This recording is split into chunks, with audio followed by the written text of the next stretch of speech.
Well, now, you might be thinking, so this fine time.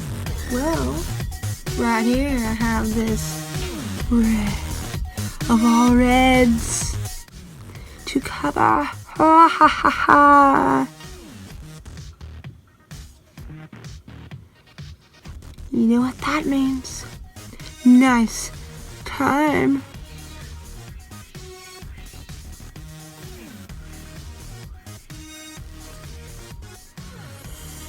For Halloween.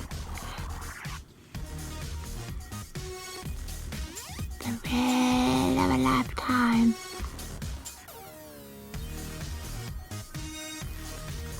Mwahaha. So here, after I put the red, I'm going to do this gradient, as you can see, with this black and red color for the nice Halloween. And I'm using the red even though my nails painted red, because so it blends nicely. Even because for me at least, I always do the main color, but then I want to put some of the main color on the sponge so they actually are nice and good. So I want the black on the top. I'm going to do that. And you want to kind of like dab it on.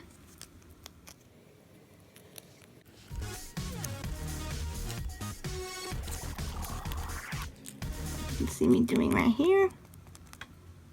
Getting to the sides.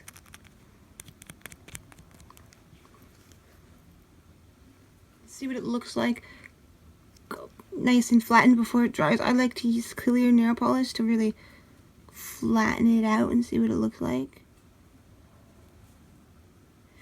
That really helps to blend it together. Pretty nice.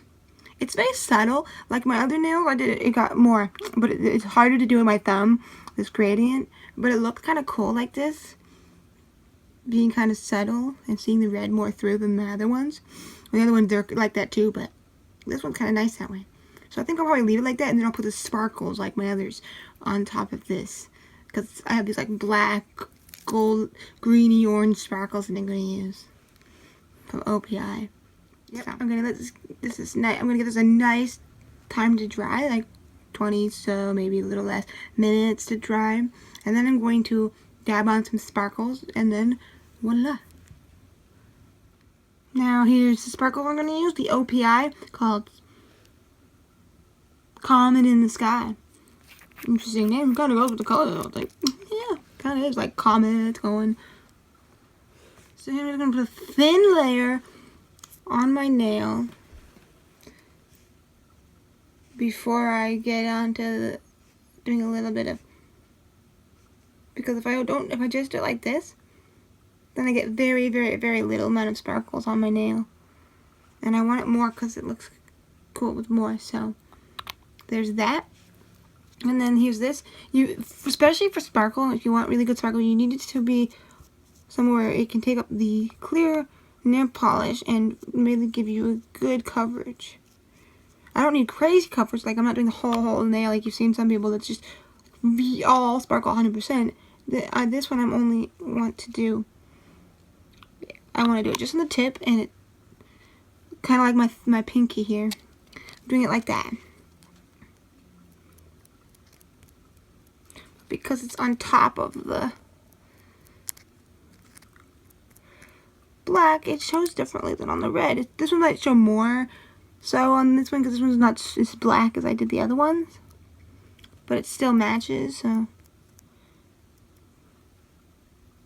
there we go. And here's my other nails. Done the same, just done with more of the black on it. But it's kind of cool, like each one kind of has its own little uniqueness. And then I'm just like, oh, I guess I'll do my pinky with just the sparkle, no black. Everything else has the black with sparkle. So, oh yeah, and I need a little bit. This one needs it right here, so I'll add a little bit to this one. So there's that. All nice and sparklified. Just like my thumb as it gets longer and longer. So there you go. Some nice Halloween nails. These are very simple, just black and red. But you'll be seeing a few more probably of some nice Halloween nails. So this one, just a nice gradient with a nice sparkle, using the gradient like sponge thing to dab on, so you have like really good coverage of sparkles. So thank you for watching. Till next time, sparkle sparkle.